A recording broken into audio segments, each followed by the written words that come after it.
Temas internacionales, el presidente de Estados Unidos, Joe Biden, realizó este lunes su primera visita a Ucrania, a casi un año del inicio de la guerra con Rusia.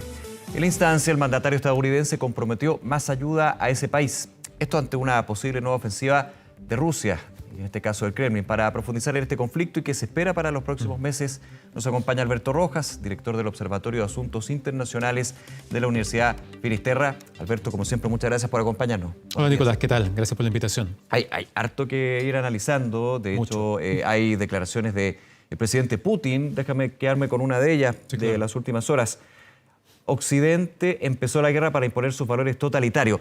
Esto no es nuevo, pero evidentemente con la visita del día de ayer, sorpresa, prevista hace varios meses por Washington y Ucrania, evidentemente, pero sorpresiva para el resto del mundo ayer, se da a días de que se cumple un año de la invasión a Ucrania. Todo tiene su qué en ese sentido, ¿no? Absolutamente. Esta va a ser una semana muy noticiosa desde Ucrania, precisamente porque el viernes se cumple el primer año del inicio del conflicto, del inicio de la invasión rusa a Ucrania. Es en ese contexto que vemos esta visita a Joe Biden, que como tú bien dices, se venía preparando desde hace meses y que finalmente se concreta. Sabemos que Biden da el ok recién el viernes pasado, sí, y que se concreta una ruta segura para que llegue a Kiev, y además se le avisa a Moscú que el presidente de Estados Unidos va a visitar Ucrania. ¿Por qué es importante que se haya avisado a Moscú en ese caso? Básicamente, o sea, más que importante, ¿por qué se da? Uno diría, bueno, ¿por qué avisarle a quién, al enemigo de a quién voy a visitar, por ejemplo? Para evitar una situación crítica, como podría haber sido que Rusia atacase la capital de Ucrania mientras el presidente Biden hubiese estado ahí sin que los rusos lo supieran. Imagínate.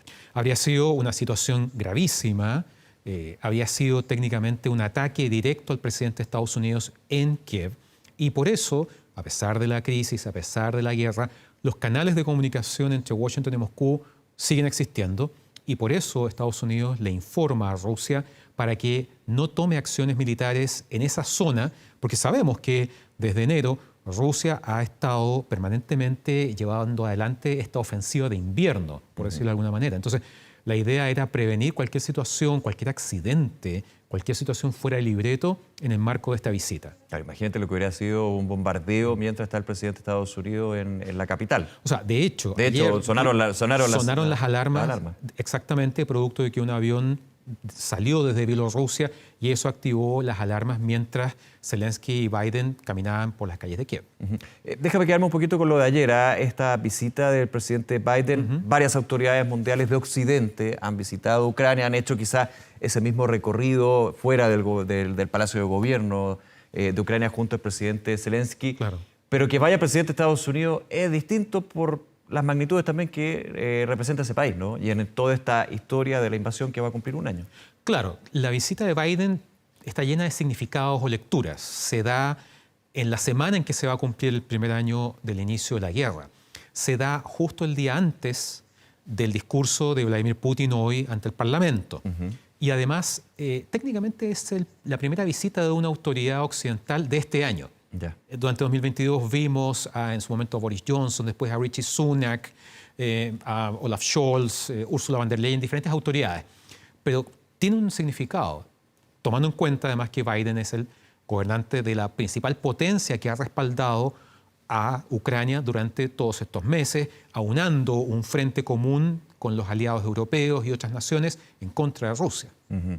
Ahora, en este punto hace notar también lo que es la entrega de nuevas ayudas económicas, pero desde que es bien delgada la línea, lo hemos conversado también varias veces, de la no intervención directa.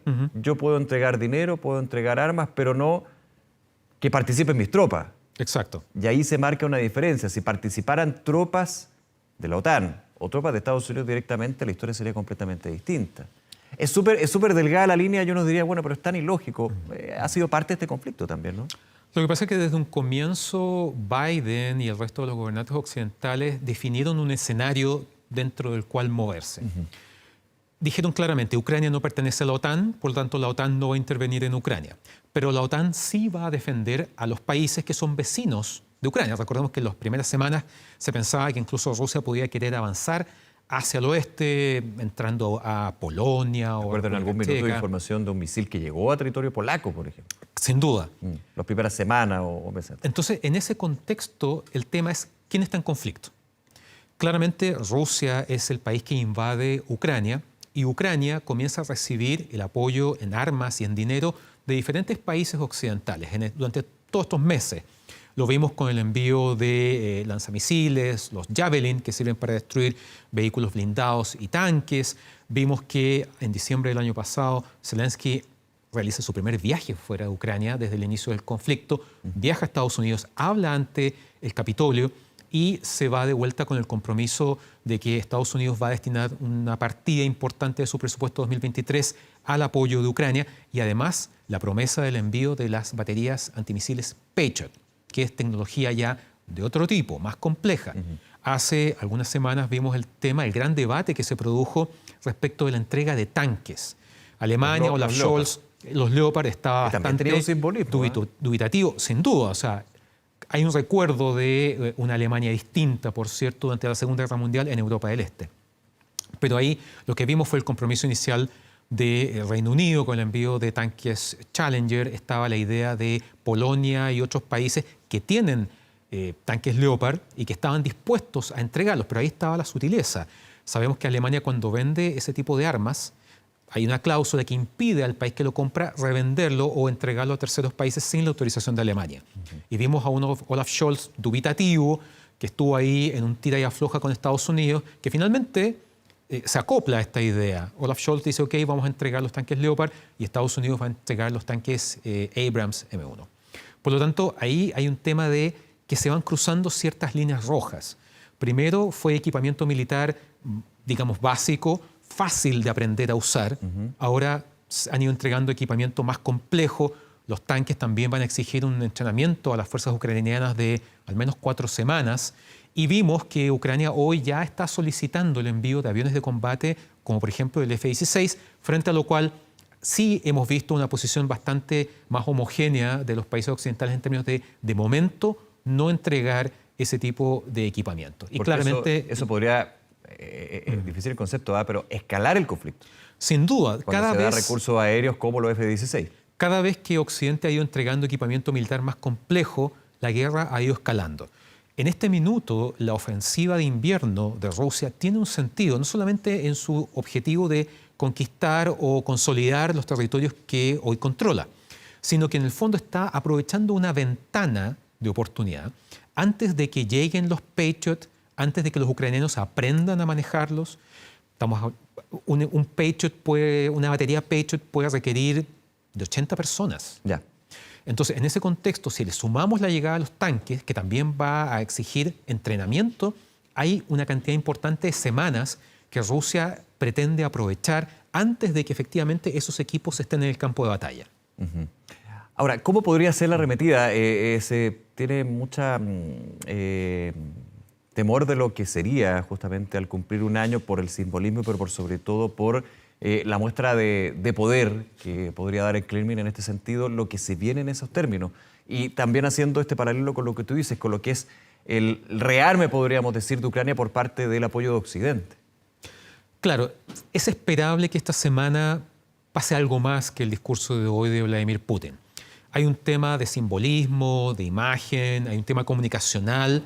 La misma visita de Biden tiene un componente comunicacional muy fuerte.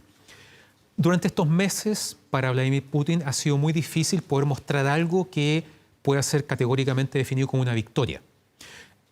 Volvamos al comienzo del conflicto. El objetivo inicial era llegar a Kiev, decapitar al gobierno de Zelensky y poner un gobierno ucraniano prorruso. Eso no se concretó finalmente. ¿Qué es lo más que ha logrado Rusia hasta ahora? Básicamente la anexión de Lugansk, Donetsk, Zaporilla y Gerson, transformándolos además en territorios que hoy son técnicamente parte de Rusia, están al otro lado de la frontera. Pero en términos prácticos, para una potencia militar como ha sido vista Rusia durante mucho tiempo, es poco. La guerra continúa, ciertamente gracias al apoyo occidental. Tal vez Ucrania sin ese apoyo no habría podido prolongar y resistir esta guerra, esta ofensiva rusa, un año completo. Claro. Entonces, en ese contexto, es esperable que de aquí a fines de esta semana veamos algún tipo de acción. Rusia tiene que mostrar algo, Putin tiene que mostrar algo que parezca una victoria o al menos una acción más contundente en términos de decir que esta guerra no ha sido por nada. Putin ha dicho que esta va a ser una guerra larga y está apostando precisamente a eso, a desgastar a los aliados occidentales, no solamente en términos políticos, sino también en términos económicos. Sí. Alberto Rojas, como siempre, muchas gracias por acompañarnos para analizar esta situación. Que te vaya muy bien. Muchas gracias a ustedes. Muy buenos días.